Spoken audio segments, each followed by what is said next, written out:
Well, I think we have our tournament favourites so far. Almost completed the second round of fixtures, and Spain have stood out above the rest. And I feel like when they go against a team that they did in Italy and produce the performance they produced, it means a lot more because it showed that they could stand toe to toe with some of the elite in Europe, the holders of the competition, and batter them. And I know the 1-0 scoreline suggests that it was close, but that wasn't a 1-0 game. That was a 4-5-0 game. Spain absolutely, tactically, individually, wiped the floor with this Italian team. They couldn't get near them, and I thought Italy were a little bit underwhelming and a little bit disappointing in defence and in attack. Some games, with the lack of clinical edge that they showed, that can punish them. We've seen it so far in this tournament. If you don't finish teams off, you leave it open to concede and lose the game later on, or lose points at the very least. But don't let that take away from the complete domination that Spain showed in attack, in defence. And you know what? We're going to get right into it. Spain attacking phase first, as we always do. So in Spain's original build-up phase, it was a 2-4-4 with Fabian Ruiz and Rodri sitting in between the two fullbacks, who would push slightly ahead of the two centre-backs, with Unai Simon showing for the ball in between and capable of playing out from the back. Pedri alongside Morata, with Yamal and Nico Williams as the wide players. And Italy would press high, they'd press man to man and try and win the ball back as quick as possible. But the issue they had was that in Spain, they are dealing with very technically gifted, press resistant footballers that Italy just couldn't get near, really. The press was decent while lacking a little bit of aggression to really trouble that Spain build-up, and it didn't feel like they forced any real meaningful turnovers in the Spain half. And you'd get Rodri and Fabian Ruiz dropping in, Jorginho pushing onto Rodri, you'd get Barella pushing onto Fabian Ruiz, with Fratesi pushing onto the centre-back and Laporte, who came into this game for Nacho Fernandez. And you'd get Pedri showing a little bit deeper, and Italy used Calafiori as an aggressor, a stopper centre-back, to break the lines and stop Pedri from getting on the ball, which obviously left them with a man-on-man situation in the back 3-on-3. Bastoni onto Morata, DiMarco onto Yamal, and Di Lorenzo onto Nico Williams. The issue with this is that sometimes you'd get Alvaro Morata showing in deep, which would drag Bastoni out of defence and leave a big gaping hole between the fullbacks, so they couldn't fully commit to those wide areas, leaving space for the two of them to receive it out wide. Also, Morata would drop in, and it always felt like Bastoni was just a second or two, a yard or two late in closing him down. So it always felt like Morata had time to receive the ball, take a touch, and turn and play Williams or Yamal in. And it was typically Williams. They typically favoured the left-hand side of the pitch when building up. Nico Williams, who had a fantastic game throughout, using his one-on-one dribbling ability to really trouble Di Lorenzo. His quick change of direction and the support he had later on, which we'll go over, was excellent. But as a result, it meant that it felt like the fullbacks were always a yard or two further away than they perhaps should have been with a proper bit of structure.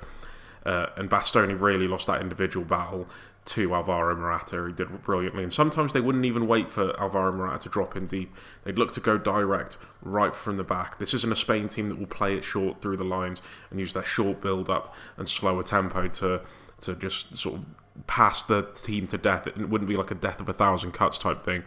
They would go direct if they felt like it was on, especially to Nico Williams, who's got more of that breakaway pace than Yamal to get in behind and attack from these deeper areas.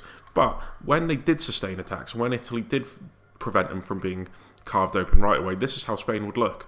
So Spain initially would be in their 2-4-4 shape that would alter as the play progressed in regards to where they decided to play the ball to, in terms of who was making what movement showing for the ball. And some of the most common movements was this guy, Fabian Ruiz, who was quality against Croatia, and I thought he was equally as good against Italy. His movements in between the lines, or deeper to sit alongside Rodri. If he was sitting alongside Rodri, you'd get a more organised press from Fratesi up close to him. Barella pressing onto Rodri here, so the two centre midfielders were a lot higher up, and the wingers weren't exactly the most defensively responsible in their positions. Pellegrini on the left and Chiesa on the right, and as a result, and I spoke about this in my Italy preview, they had so much space in between the line that Jorginho just does not have the mobility to really deal with.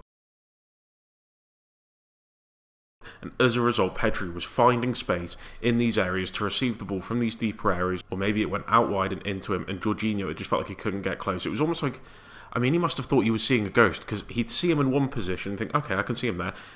Second later, he turned back. Oh, he's gone. Oh, what was that? He wasn't there. He was never there all along. And Pedri could get on the ball and turn and play it through. The only thing that gave Jorginho a bit of a respite was that Pedri's quality on the ball was actually pretty poor in the game. He was pretty wasteful, gave the ball away a little bit and didn't get his passing right, didn't create enough considering the quality he has, and wasn't anywhere near as effective as he was in the Croatia game. But he's going to have those games. But the fact he was getting into those positions to create was only going to benefit them. So Fabian Ruiz dropping in a little bit deeper gave him this space to do it, but sometimes he would push into this half space, allowing Pedri to operate the right half space, and as a result, Fratesi would follow him a little bit deeper into these positions, and you'd have Barella a little bit deeper now going onto Pedri, and this allowed this guy, Jorginho here, to go and press Rodri. I guess Spalletti thought he could go man-to-man with the more defensively responsible player in this situation in Jorginho, but Rodri's fantastic press-resistant passing and technical ability to find just that yard to play an inch-perfect ball into the wide area or in these positions, or even just the simple sideways ball to Cucurella, who would have been showing for it, had the beating of Italy all game. And that midfield three, it just felt like they couldn't get it right. They couldn't deal with the combinations that Spain midfield were offering. And another way they'd overload those central areas, if I just sort this shape back out a little bit more, is this guy, Nico Williams, on this left-hand side. Getting the ball to him where he could size up Di Lorenzo in these areas who, as I was speaking about before, Di Lorenzo just could not cope with his one-on-one explosive dribbling ability, taking it down the line and getting into great goal-scoring, great goal-creating opportunities was top draw. And he was also given plenty of support by Cucurella, making movements either into the half space or outside of him, allowing him to push further into the half space and overloading that flank.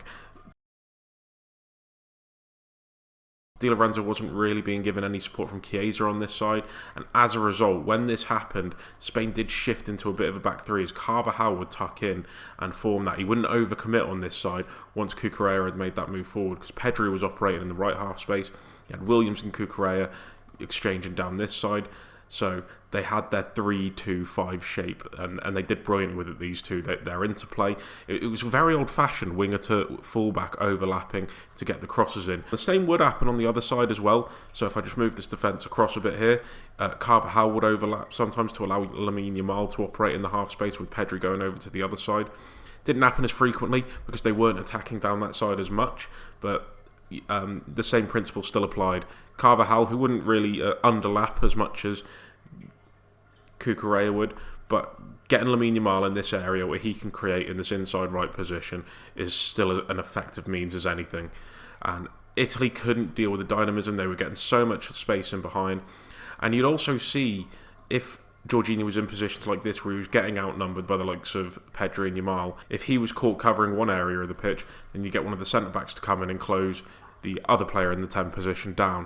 Again, couldn't get close because it was so reactive, and Spain are just so good at efficiently moving the ball in behind and getting into those wide areas, overlapping for them to get their cross away in these inside the box positions. And unfortunately, Calafiori just couldn't sort his feet out, and it goes into the back of the net, and Spain win the game 1-0. Fantastic performance from an attacking perspective in Spain. Some of the football they played with the one touch and the short passing was excellent, firmly establishing why I think they're favourites to win this tournament. If they win this tournament, I'm not going to shut up about it. I hope you realise that.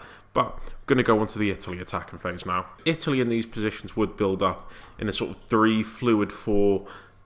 position, I guess, with the midfield four remaining that sort of positionally fluid and rotational style, with Barella, Jorginho, Pellegrini and Fratesi all working within themselves to find an opening in that Spain press and create chances from there. DiMarco would push up a little bit further to form the left wing position, Chiesa on the right, Scamacca up front, Di Lorenzo tucking in at right back. And Spain initially from these goal kick positions would look to press high. They'd look to squeeze them over to the one side of the pitch and force them long. So you'd get Yamal then jumping up into Di Lorenzo, you'd get Morata jumping up into Bastoni. Same as Yamal and Calafiori. You'd get Pedri onto Jorginho, who would look to show for the ball in these deeper positions, allowing Barella to come into this position, so he'd go here. Fabian Ruiz would follow Barella, and it did leave Fratesi a little bit freer, but you'd get Laporte aggressing in these situations, performing the stopper role and preventing him from getting on it. Pellegrini coming into this position here as well, but Rodri would follow him suit and press him really well. If they did build up on the left, you'd get Carvajal squeezing up to DiMarco. So it was a really effective and structured press from Spain. And Italy in that first half went long so many aimless long balls up the pitch because they couldn't really cope well with that Spain press, and they really just didn't have a plan B and how to break out of it. They didn't try and stretch players to create openings in that Spain team. It was fairly poor throughout. And as I say, so many turnovers of possession that just needless. Scamacca didn't really do a good job of that sole striker position where Morata made himself a nuisance and made himself hard for the Italian defence to deal with. Scamacca couldn't have been any more opposite. Fairly easy to deal with. Lenormand dealt with him perfectly.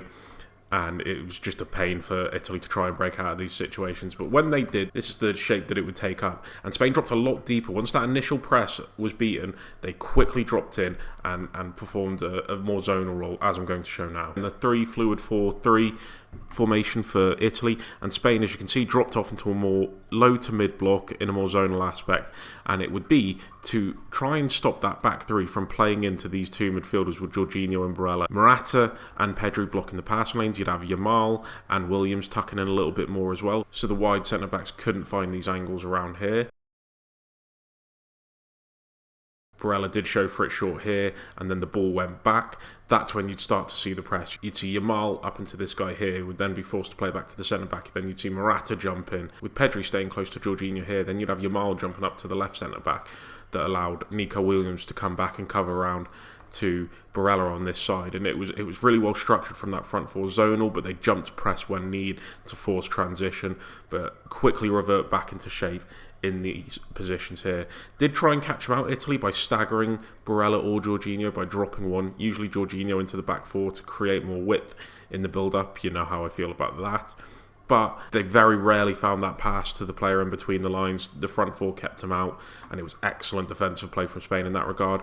Fabian Ruiz and Rodri did a fantastic job as well. They stuck more in a man-to-man role on those wide tens. Fabian on Frattesi, Rodri on Pellegrini, and that would even go so far as to tracking their runs in the half space. So let's say if the ball went out wide here to Chiesa, dragging Cucurella over, and you'd get Frattesi making that movement. Fabian Ruiz did a fantastic job of tracking those movements, as Rodri did on the other side. And it was such a good off-the-ball performance, which was surprising that it was so improved, because I still thought, even though they battered Croatia in the first game, they gave away a lot of space and a lot of chances against them and could have easily conceded. It was kind of a miracle they didn't. And against Italy, it was so much better. It felt like they controlled that middle zone of the pitch a lot better with a mix of zonal and man-to-man marking, which for me is the best way to defend. I don't like all zonal and I don't like all man marking. When you can find the balance between the two is when you've really got an effective off-the-ball structure. The centre-backs almost really didn't have a lot to do. Italy had very little shots on their goal in the end, and it was just the ultimate performance from Spain and balancing defence and attack that well. And full credit to Rodri and Fabian Ruiz, who just stuck to their marking roles brilliantly, and Italy couldn't get a sniff in behind their defence. As I say, just a lot of poor long balls in these positions, getting frustrated far too easily and forcing turnovers. And you don't want to end up having to consistently defend against turnovers with the Spain team, because they'll pass you to death. And as speaking about before, they have the pace on transition now to really hurt you. Made changes in the second half as well by bringing Cambiasso on to play in that right wing as Chiesa came over to the left. DiMarco dropped in a little bit more, Frattesi dropped off, and he maintained a lot more width, with Scamacca coming into this area to try and build up in the half space the way that Frattesi was, but it didn't work. They still couldn't get the balls through, and Spain kept their defensive shape up brilliantly. In terms of an attacking performance from Italy, those wide tens, Frattesi and Pellegrini, were poor. Really couldn't get going. When you're stopping the creativity of the attacking tens in a formation like this, you are killing off the supply completely. Spain defended excellently. Their big players turned up. It showed a great deal of structure that they lacked. It's going to be hard for me to bet against them this tournament. It really is. But let me know what you guys think. I'd love to hear your thoughts. Cheers, lads. In a bit.